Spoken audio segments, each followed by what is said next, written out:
مرحبا يا أحلى ناس. مونة دبس البندورة ما بتغيب عن بيت ماما أبدا، والجاهز ما بتفوتوا على بيتها. جبنا كمية بندورة مرتبة، غسلناها تحت الماء وبأكبر طنجرة قطعناها، ومن فوق رشينا الملح الخشن. وهلأ فيكن تختاروا، يا بتخلطوها على الخلاط وتصفوها، يا بتعصروها على ايديكن مثل ستات زمان والنتيجة واحدة.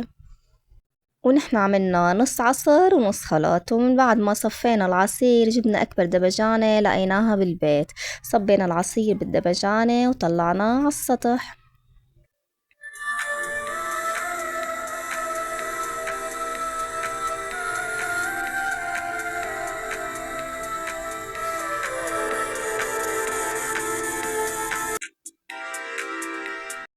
فرشنا الصواني وحطينا مرقة البندورة، وكل يوم نرجع نحرك فيه لحتى نشوفه مزبوط.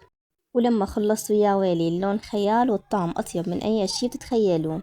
كل مين داق قال دبس البندورة الجاهز ما عاد يفوت على بيتي. خلصنا مونة البندورة وهي جاهزة لكل الطبخات الطيبة. قولولي بالتعليقات انتو كيف بتعملوا مونة البندورة، وإذا عجبكم الفيديو لا تنسوا اللايك والاشتراك. بشوفكن بوصفة جديدة.